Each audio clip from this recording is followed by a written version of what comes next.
जय भीम नमो बुद्धाय। दोस्तों आज की वीडियो में हम आपके सामने करवा चौथ का सच शेयर करने जा रहे हैं इस कहानी के माध्यम से। कहानी आप लोगों को अच्छी लगे तो प्लीज वीडियो को लाइक और चैनल को सब्सक्राइब जरूर करके जाइए। तो कहानी इस प्रकार है कि प्राचीन काल में एक धर्म ब्राह्मण के 7 पुत्र और 1 पुत्री थी। बड़ी होने पर उस पुत्री का वह ब्राह्मण विवाह कर देता है और वह पुत्री कार्तिक की चतुर्थी को करवा चौथ का व्रत रखती है। भाइयों की लाडली बहन को चतुर्थी को भूख सताने लगी और उसका फूल सा चेहरा मुरझाने लगा था। भाइयों के लिए बहन की यह वेदना असहनीय थी। फिर वे कुछ उपाय सोचने लगे। पहले तो वे चंद्र उदय से पहले कुछ खाने को कहा और बहन ने मना कर दिया। तब भाइयों से स्नेहवश पीपल के वृक्ष की आड़ में प्रकाश करके कहा, चंद्र उदय हो गया। बहन उठी और चंद्रमा को अर्घ्य देकर भोजन कर लिया। भोजन करते ही उसका पति मर गया और वह रो रो के चिल्लाने लगी। इंद्राणी देवदासियों के साथ वहां से जा रही थी। यह बात सुनकर वह वहां गई। उस कन्या से रोने का कारण पूछा, अपना बुरा हाल बताया और इंद्राणी बोली कि तुमने चंद्र उदय से पहले कुछ न कुछ खाया है, इसी से तुम्हारी पति की मौत हुई है। अगर तुम पति की सेवा करते हुए 12 महीने विधिवत व्रत करो, शंकर गणेश कार्तिकेय चंद्रमा का पूजन करो और चंद्रमा के बाद अर्घ्य देकर अन्य जल ग्रहण करो तो तुम्हारे पति अवश्य जी उठेंगे। फिर क्या था, उस कन्या ने 12 महीने तक चौथ विधि के साथ करवा चौथ का व्रत पूरा किया। व्रत के प्रभाव से उसका पति जीवित हो उठा।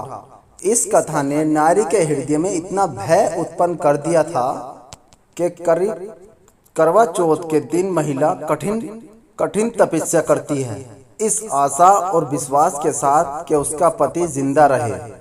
पर इतना तो आप भी जानते हैं दोस्तों कि एक बार जो मर गया वो जिंदा वापसी नहीं हो सकता।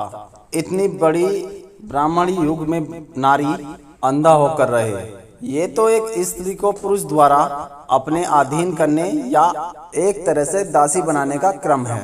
अब आते हैं उनके बारे में जानने का, जिन चिलगोजों ने इस नारी को इतने कठिन व्रत बताए हैं। इन्हीं के धर्म ग्रंथों में व्रत और स्त्री के बारे में क्या कहा गया है। सबसे पहले आता है इनका ग्रंथ मनुस्मृति, जिसको एक हमारे महानायक ने जला दिया था बीच चौराहे पर। इसमें एक श्लोक का अर्थ मैं बता देता हूँ। स्त्रियों के लिए कोई पृथक यज्ञ नहीं है, ना व्रत है ना उपवास है, केवल पति की सेवा से ही उसे स्वर्ग मिल सकता है।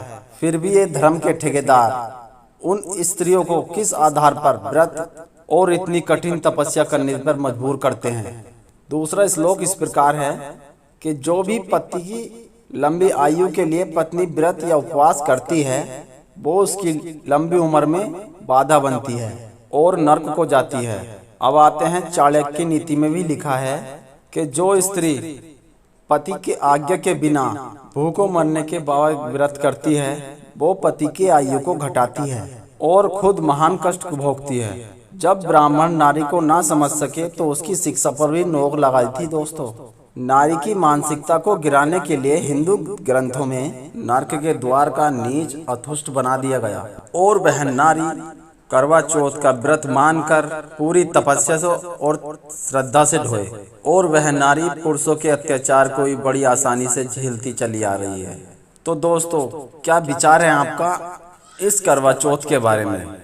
प्लीज कमेंट करके जरूर बताएं। मिलता हूं अगली वीडियो में। अब तक के लिए जय भीम नमो बुद्धाय।